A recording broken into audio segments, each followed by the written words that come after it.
Halo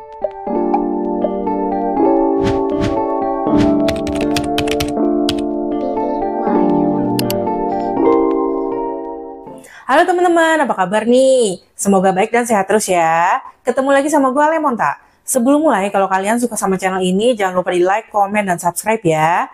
Hari ini kita mau bahas tentang kisah percintaan antara DJ Ko dan Berbisu, serta kabar terbarunya DJ Ko. Nah, tentang kisah kehidupan, karir, percintaan, pernikahan, sampai Berbisu meninggal dunia, sudah pernah aku bahas di 2 video sebelumnya ya. Kalau kalian belum tahu, kalian bisa nonton dulu di 2 video sebelumnya ya.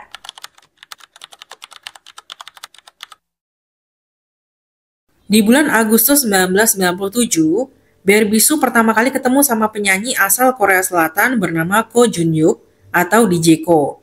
Saat itu DJ Ko lagi tampil di panggung konsernya Yukisu yang terkadang tertukar dengan Tersisu. Setelah itu di tahun 1998 keduanya ketemu lagi. Saat itu DJ Ko datang ke Taiwan sebagai anggota band Clone yang sedang mempromosikan albumnya.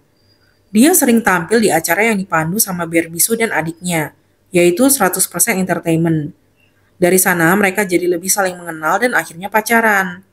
Selama menjalin hubungan, mereka belajar bahasa masing-masing. Setiap minggu, mereka rutin terbang ke negara masing-masing untuk bertemu. Sayangnya, karena ada larangan pacaran di industri K-pop, hubungan mereka ditentang manajemen DJ Ko. Keduanya pun putus pada tahun 2000. Di tahun 2011, Berbisu menikah dengan suami pertamanya Wang Xiaofei. Dari pernikahan ini, keduanya dikaruniai 2 orang anak. Di tanggal 22 November 2021, Berbisu dan Wang Xiaofei dikabarkan bercerai.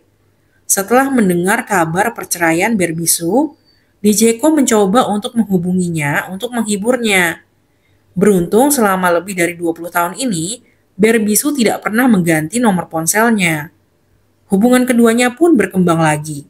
Mereka melanjutkan hubungan jarak jauh mereka dan berkomunikasi menggunakan bahasa Korea, Mandarin, dan Inggris.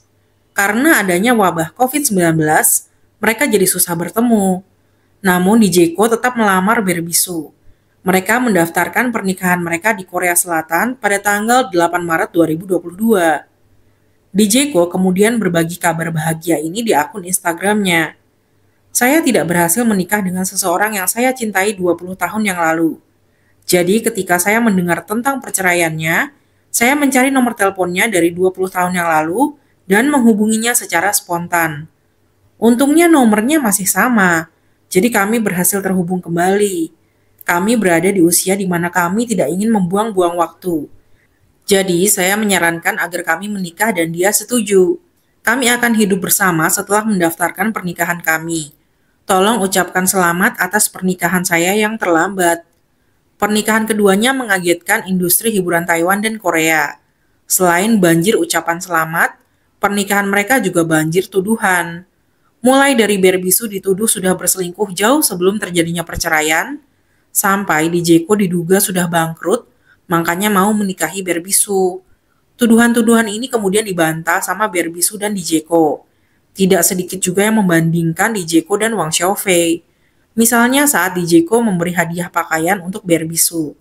Meskipun Berbisu suka dengan kaos buatan tangan itu, ada yang mengkritiknya pelit dan lebih buruk dari Wang Xiaofei. Pada 9 Maret 2022, DJ Ko terbang dari Korea Selatan ke Taiwan.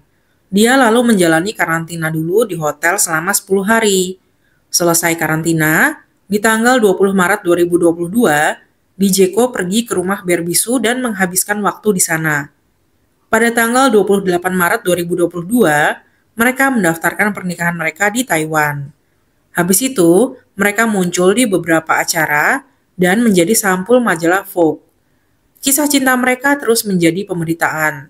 Di bulan Juni 2022, foto-foto pernikahan mereka baru diperlihatkan.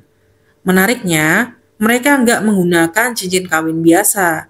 Jadi cincin kawinnya tuh pakai tato di jari manis mereka. Unik ya guys, jadi nggak usah takut copot atau hilang. Habis itu mereka juga punya tato samaan, bertuliskan Remember Together Forever. Kalau Berbisu tatonya di tulang selangka, kalau DJ Ko di kepala.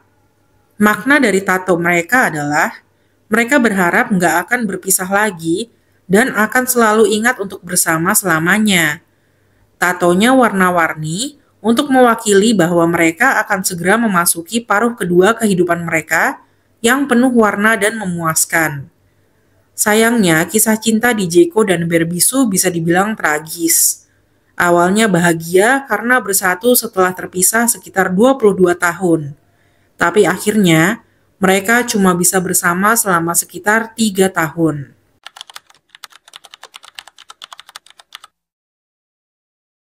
Sudah hampir 6 bulan, aktris Taiwan Berbisu yang dikenal lewat perannya sebagai Sancai di drama Meteor Garden meninggalkan kita semua. Berbisu meninggal dunia pada tanggal 2 Februari 2025 saat sedang berlibur di Tokyo, Jepang karena sakit pneumonia dan mengalami sepsis. Jenazahnya dikremasi di Jepang dan abunya dibawa pulang ke Taiwan. Sebelumnya, Berbisu pernah mengalami pengalaman hampir mati saat melahirkan anak keduanya di tahun 2016. Karena hal itu, dia sudah berulang kali berpesan kepada sahabat-sahabatnya, jangan ada yang menangis jika dia meninggal. Perpisahan yang paling kuinginkan adalah perpisahan yang dipenuhi sukacita dan tawa. Semua orang harus minum sampahnya favoritku, menikmati makanan lezat, dan tolong jangan menangis.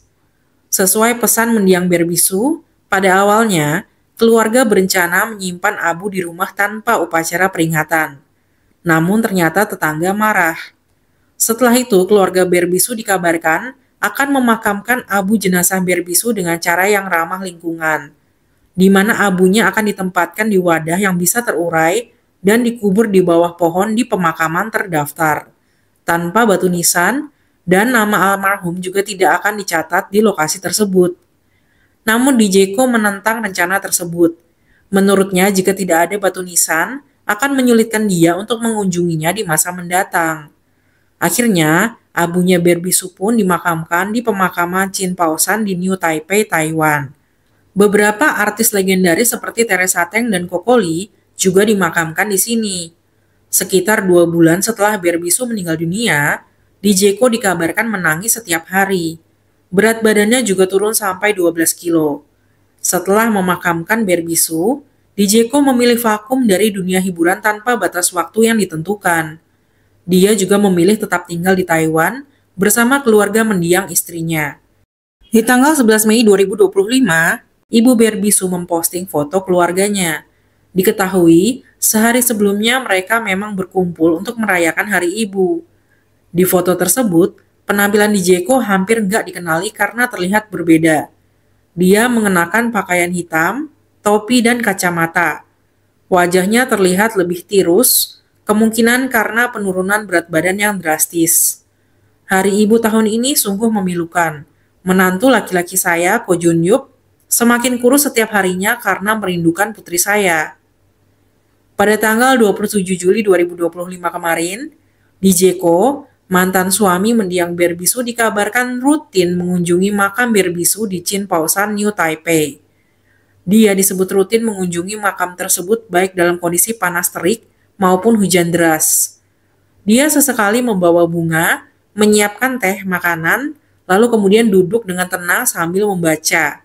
Kadang-kadang dia juga membersihkan area di sekitar makam dan memegang tablet untuk melihat-lihat fotonya Berbisu. Di foto yang tersebar di internet, dia terlihat duduk santai di dekat makamnya Berbisu, menggunakan topi, celana pendek, dan tank top hitam. Seorang netizen yang mengunjungi makamnya Berbisu untuk memberikan penghormatan, pada awalnya khawatir akan sulit menemukan makamnya Berbisu. Namun saat dia sampai di sana, dia nggak menduga akan ketemu sama Dijeko.